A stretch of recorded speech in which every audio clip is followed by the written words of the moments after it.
Buktikan bahwa Yesus dan Tuhan itu tidak menyatu. Kalau Yesus juga dan Tuhan ya menyatu, kita lihat dalam Yohanes 5 ayat 30, apa katanya? Kata Yesus ini, Yesus yang ngomong, bukan saya ini, saya hanya bacakan. Aku tidak bisa berbuat apa-apa dari diriku. Ya. Aku menghakimi sesuai dengan apa yang aku dengar dan penghakimanku adil. Ya. Sebab aku tidak menuruti kehendakku sendiri, melainkan kehendak Dia yang mengutus aku. Nah, kalau Yesus dan Tuhan itu menyatu, lah sekarang mana ada Tuhan kok nggak bisa berbuat apa-apa dari dirinya, ya kan? Mana ada Tuhan yang tidak bisa menuruti kehendaknya? Kalau dijawab Yesus itu manusia 100%, Tuhan 100%. Nah, pada saat Dia mengucapkan ini, Tuhannya kemana?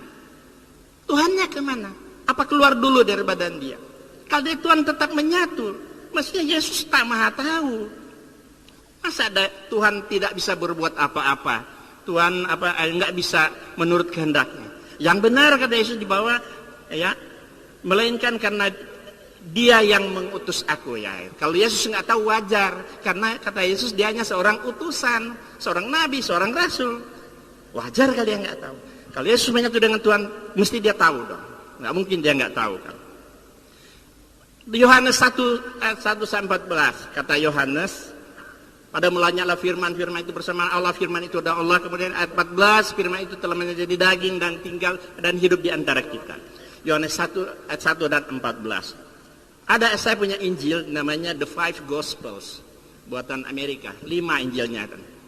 Injil itu diseminarkan dari ayat per ayat. Injil itu berwarna. Kalau dia ayatnya kalau merah, itu that's Yesus, itu ucapan Yesus. Kalau dia cetak pink, sure sound like Yesus. Ya, kira-kira suaranya mirip Yesus lah. Kalau dia cetak gray, abu-abu, well maybe, ya barangkali. Itu kan berarti belum tentu benar. Kalau dia cetak hitam tebal, bold, hitam tebal, Yesus didn't say this. Artinya Yesus tidak mengatakan itu. Saya lihat Injil Yohanes 1 ayat 1 sampai 14, tidak masuk di kategori 4. Tidak masuk. Nilainya tidak mempunyai nilai kebenaran sama sekali. Kalau dia masih cetak hitam, bold, masih boleh lah. Kenapa? Karena ini bukan ucapan Yesus. Ini hanya ucapan Yohanes. Sementara Yohanes seperti kita lihat ini Yohanes juga, dialah murid yang memberi kesaksian tentang semuanya ini. Murid itu yang beri kesaksian, bukan Allah gitu. Jadi Injil itu ditulis bukan atas bimbingan Roh Kudus kepada penulis. Oh enggak, banyak Injil ditulis bukan dari bimbingan Roh Kudus. Ini dialah murid yang memberi kesaksian tentang semuanya ini dan yang telah menuliskannya. Dan kita tahu bahwa kesaksiannya itu benarnya itu siapa? Walau alam nggak tahu. Ya, Yohanes 5 ayat 19 ayat 35. Dan orang yang melihat hal itu sendiri yang memberikan kesaksian ini. Dan kesaksiannya benar. Dan ia tahu bahwa ia mengatakan kebenaran supaya kamu juga percaya. Nah, dan orang yang melihat kesaksian itu, siapa orang itu? Ya, walau alam nggak tahu. Ini kan berarti bukan Allah langsung berfirman atau Dia menulis atas bimbingan Roh Kudus.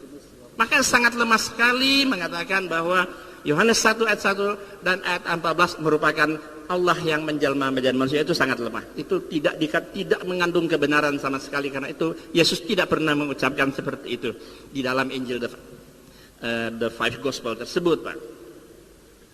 Jadi banyak sekali, Pak. Ya, Alkitab yang bukti-bukti bahwa Alkitab itu tidak 100% firman Allah. Bahkan di dalam The Five Gospel itu dikatakan hanya 18% seluruh Injil itu ucapan Yesus. 18%. Demikianlah barangkali. Saudara yang sampai sore hari ini makin hangat dan tidak apa-apa. Justru pertemuan ini membuat satu bisa ketemu lagi. Nah, amin ya. Saya akan membacakan satu ayat di dalam 2 Timotius pasal 3 ayat yang ke-16. 2 Timotius 3 ayat yang ke-16. Hanya permasalahannya di sini kan ini kan surat Paulus kepada Timotius yang untuk seberapa jauh, ini tidak welcome bagi saudara. Segala tulisan yang diilhamkan Allah memang bermanfaat untuk mengajar, untuk menyatakan kesalahan, untuk memperbaiki kelakuan, dan untuk mendidik orang dalam kebenaran. Dengan demikian, tiap-tiap manusia kepunyaan Allah diperlengkapi untuk setiap perbuatan baik. Jadi meskipun inilah tulisan Paulus kepada Timotius, terpaksa saya harus menjawabnya, segala firman, segala tulisan yang diilhamkan Allah. Yang kedua, ketika Yesus di kayu salib, saudara mengatakan mengapa dia tidak bisa menolong dirinya sendiri kalau dia Tuhan. Dalam kapasitas ini, saya ingin membacakan satu ayat lagi di dalam Filipi pasal 2. Filipi pasal 2, supaya kita mengetahui bagaimana siapa yang di kayu salib ini. Filipi pasal 2. Dan ini ayat saya imani, meskipun mungkin saudara tidak berkenan. Pasal 2 ayat yang ke-8. Dan dalam keadaan sebagai manusia, ia telah merendahkan dirinya dan taat sampai mati, bahkan sampai mati di kayu salib. Dalam keadaannya sebagai manusia, bukan sebagai Tuhan. Karena kehadiran Yesus di dalam dunia itu membawa misi untuk penebusan, yaitu bagi orang-orang yang berdosa.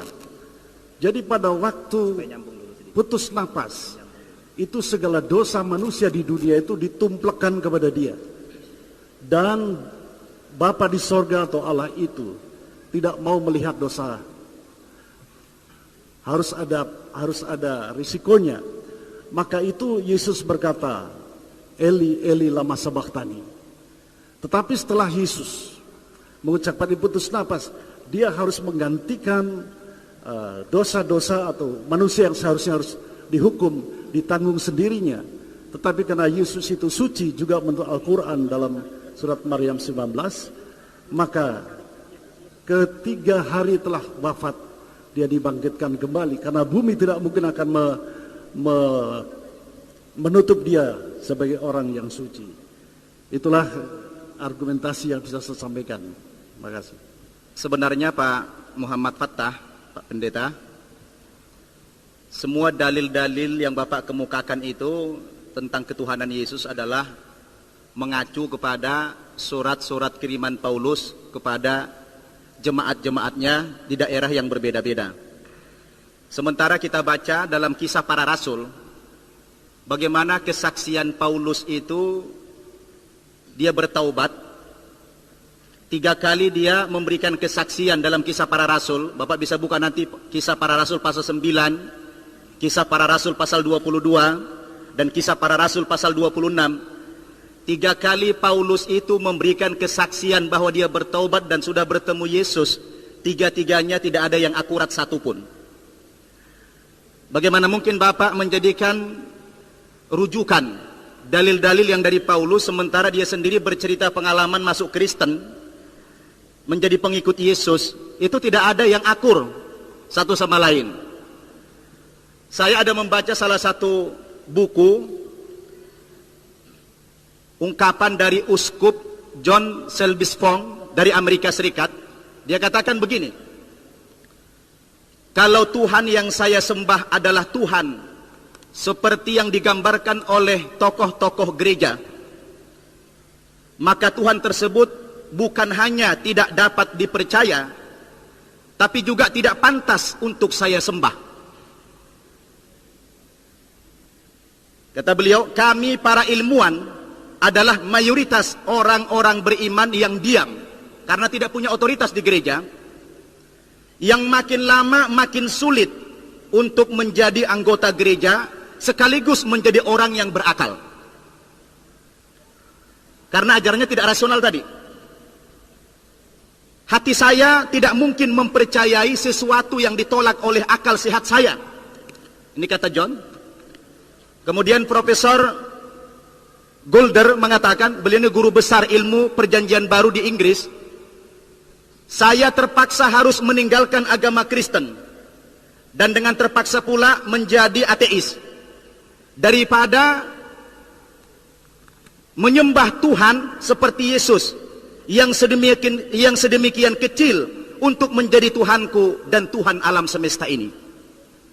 Jadi Bapak Pendeta bayangkan seorang uskup, dia menyatakan yang seperti ini karena dia sudah sangat meragukan eksistensi ketuhanan Yesus itu sendiri.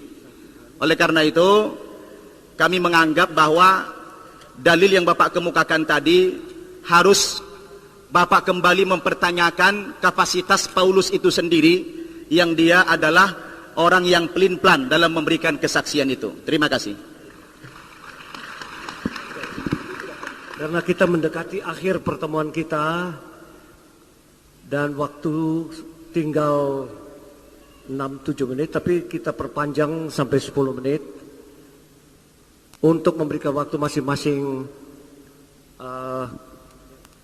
penanggap atau komentator kita yang merupakan, ya kita anggap sesepuh atau wakil dari beberapa pakar ini, untuk memberikan komentar masing-masing, kesan masing-masing diwakili satu orang. Bagaimana kesan saudara tentang pertemuan kita ini, supaya ada tindak lanjut dan kelanjutannya. Baik, kami mulai dari Bapak dari pihak Islam. Siapa mewakili? Silakan. Assalamualaikum. Saya tidak akan mencampuri dialog antar dua pihak. Tapi saya ingin mengingatkan ada beberapa hal yang perlu kita perhatikan bersama. Satu, istilah Alkitab dalam Al-Quran. Ada 3 artinya. Satu, Alkitab artinya wahyu Allah yang diturunkan kepada para nabi dan rasulnya, yang kemudian dihimpun jadi yang disebut kitab suci itu. Kedua, Alkitab artinya catatan amaliyah manusia yang dikerjakan oleh malaikat atas perintah Allah. Yang ketiga, Alkitab tulisan manusia sendiri seperti yang dibacakan surat Al-Baqarah 79, surat Al-Imran 78. Jadi orang menulis, ini kitab saya ini, yang nulis saya ini. Jadi ada 3 arti ini. Di samping itu nanti ada penurunannya, arti utul kitab. Utul kitab itu umat yang diberi kitab. Dari mereka nanti ada yang iman, ada yang kafir. Yang ketiga, ahli kitab. Ahli kitab itu bukan orang pintar kitab. Ahli kitab perusak wahyu Allah. 37 kali dia pakai dalam Al-Quran. Lalu yang keempat, umul kitab. Umul kitab ada 3 artinya. Satu, kitab induk kepunyaan Allah. Kedua, umul kitab artinya surat Al-Fatihah. Ketiga, umul kitab artinya ayat muhkamat. Surat Al-Imran ayat 7. Itu yang perlu saya perhatikan. Yang kedua, tadi pertama kali yang disinggung masalah surat Al-Ma'idah ayat 68. Ini perlu saya ingatkan, dan saya secara pribadi sudah kirim surat kepada Departemen Agama. Terjemah Departemen Agama atas bantuan Saudi Arabia itu berbeda terjemahnya dengan terjemah Departemen Agama yang pertama yang 3 jilid. Nah, saudara kita dari Nasrani itu menggunakan terjemah yang dari bantuan Saudi Arabia. Hei ahli kitab, kamu tidak dipandang benar-benar beragama sehingga kamu melaksanakan, menegakkan Taurat, Injil, dan Al-Quran. Terjemahnya begitu. Nah ini dan Al-Quran di sini perlu dikoreksi karena bahasa Arabnya itu bukan begitu. Dan tafsir bahasa Arab juga ada yang semacam itu, saya juga tahu. Lihat tafsir Sofatut Tafasir dan tafsir Ibnu Katsir. Ini sama dengan terjemah dari Departemen Bantuan dari Saudi Arabia. Ini perlu kita koreksi, tapi yang lain tidak. Yang ketiga, kata Tuhan. Kita orang Indonesia mengatakan Tuhan, menyebut Yesus Tuhan. Sini bantah Tuhan. Dalam Injil, tafsir Injil dalam bahasa Yunani yang diterjemah oleh Gereja Katolik dari ND tahun 65, sebenarnya kata Tuhan bagi Yesus itu tidak tepat katanya. Karena Kyrios bahasa Yunani artinya Tuhan, Lord, bukan God. Tapi kata mereka di sana, kami segan untuk mengganti sebutan Tuhan bagi Yesus karena sudah terlanjur umum dipakai. Kalau tidak keliru, kalau saya tidak khilaf, baca Injil ya, tafsir bahasa Yunani halaman 527 kalau tidak keliru. Insya Allah. Itu yang perlu saya. Lalu tadi masalah terjemah Ngisa turun. Ya, nazala Isa fikum, bukan alaikum. Hati-hati bahasa Arabnya. Ya. Fikum itu bukan Nabi Isa yang telah mati sekarang akan datang, bukan itu. Contohnya lihat Al-Quran surat Al-Baqarah 151. Rasulan fikum di sana juga. Hubungan dengan Nabi Isa. Lalu yang kedua, yang berikutnya, kata-kata Maryam disebut Ukhti Harun. Harun kan zamannya Musa. Memang dalam bahasa Arab kata ukhti, ahun itu bisa dipakai kepada semua orang. Lihat contoh surat Haji ayat 78. Ibrahim abikum. Ibrahim bapamu. Itu. Padahal kita kan tidak tahu mana Ibrahim itu ya. Ayah saya namanya Pak Sutoyudo, saya namanya Solihan Mahdum Sahyana. Lain itu ya. Jadi ini penggunaan bahasa Arab tolong hati-hati gitu ya. Jadi memang banyak kata-kata bahasa itu yang perlu kita perhatikan bersama. Ini yang perlu saya ingatkan semua. Saya kira itulah. Ada satu pertanyaan yang beredar melalui buletin-buletin, brosur-brosur bahwa Nabi Muhammad itu didoakan supaya selamat. Itu bukan doa, Pak. Itu ucapan salut. Di dalam Al-Quran dikatakan innallaha wa malaikatahu yusalluna 'alan nabi. Sesungguhnya Allah dan malaikatnya mengucapkan salawat kepada Nabi. Ya ayyuhalladzina amanu sallu alaihi wa sallimu taslima. Hai orang beriman, ucapkan pula salawat itu kepada nabimu. Jadi salawat bukan doa. Kalau salawat itu doa, maka Allah berdoa begini, wahai aku, wahai aku. Mana itu? Oh, dia yang Allah kok. Kemudian itu bisa ditemukan dalam doa Bapak kami. Jadi Bapak harus teliti lagi membaca Bible. Doa Bapak kami begini. Makanya oleh sebab itu maka berdoalah demikian. Bapa kami yang di sorga, dikuduskanlah namamu. Itu bukan doa, itu salut kepada Allah. Kalau dipahami dengan doa, waduh, celaka Pak. Bapa kami yang di sorga, dikuduskanlah namamu. Berarti sekarang kau belum kudus. Nanti setelah dikabulkan doa ini baru kamu jadi kudus. Nah, kalau begitu Tuhan najis dong. Na'udzubillah min dzalik. Jadi banyak pemahaman yang ini, makanya saya minta waktu benar-benar ya bagi saudara saya yang muslim, muslimah, ini jawabannya terdapat dalam Alkitab ini. Ya, bukan dalam tapi dalam Alkitab ini. Jadi mari kita hormati itu Nabi, bukan ya Allah selamatkan Nabi Muhammad, bukan.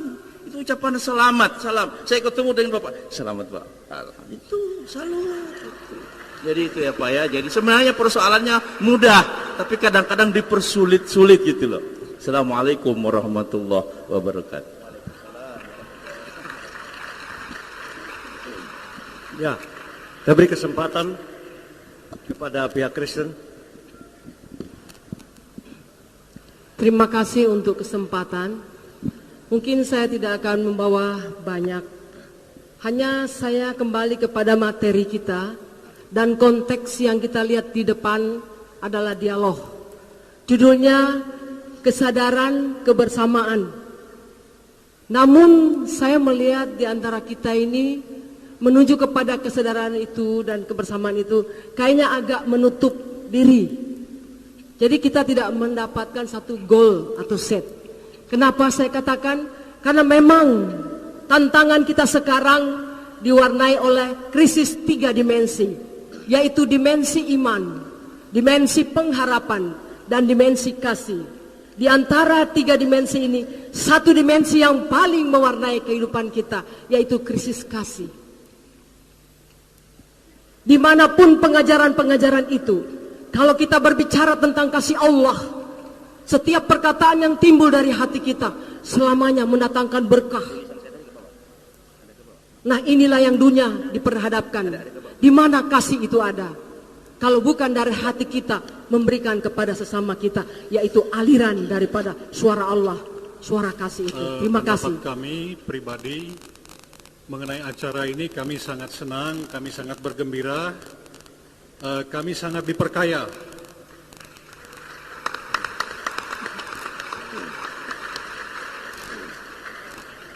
Mudah-mudahan ini menjadi suatu jembatan bagi kita untuk melangkah lebih jauh lagi, sehingga akan makin banyak diskusi yang lebih menarik, lebih mendalam. Kalau bisa saya mengharapkan lebih bermanfaat lagi dan lebih memperkaya kami lagi. Kalau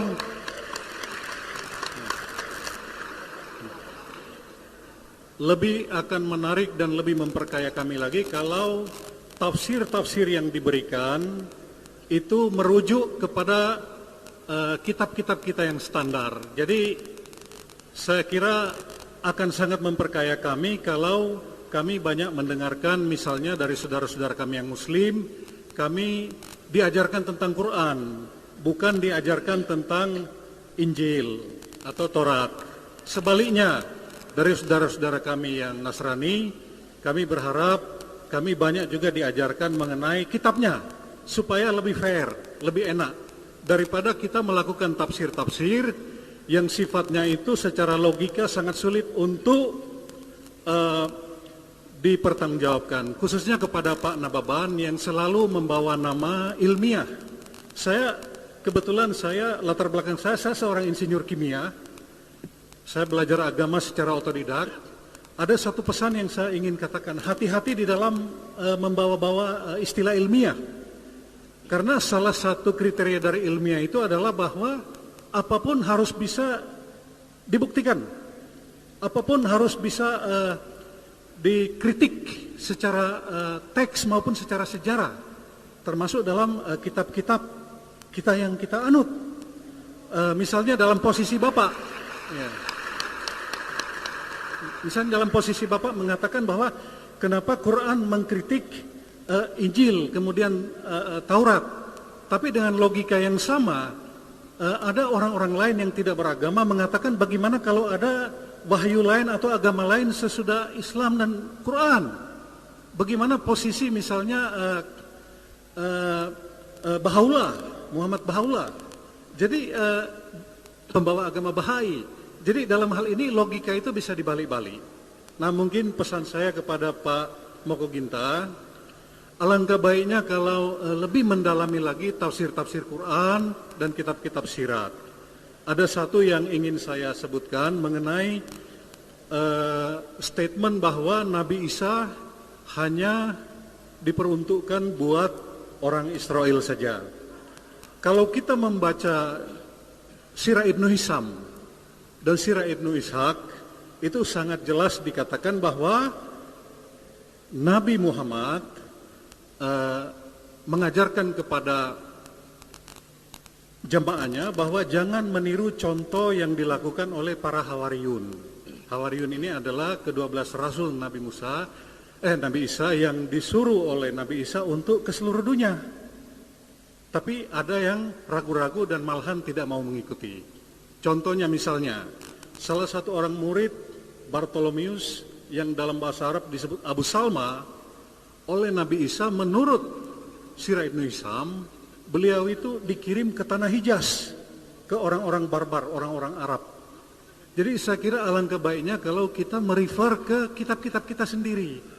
Dan itu akan memperkaya kedua belah pihak. Sama seperti kami misalnya ingin sekali diperkaya dalam hal pengetahuan tentang agama Islam, dan itu akan membuat kami semakin mengerti dan menghargai keyakinan dari saudara-saudara kami ini. Demikian pendapat kami. Terima kasih. Ya, atas nama kami berdua, saya mempunyai rekan yang benar-benar bisa bekerja sama. Atas nama kami berdua, kami ucapkan terima kasih atas kepercayaan diberikan kami berdua, dan kami menyerahkan mimbar atau mic ini kepada panitia, kembali kepada panitia. Mari kita tepuk tangan untuk kejayaan Arimatea.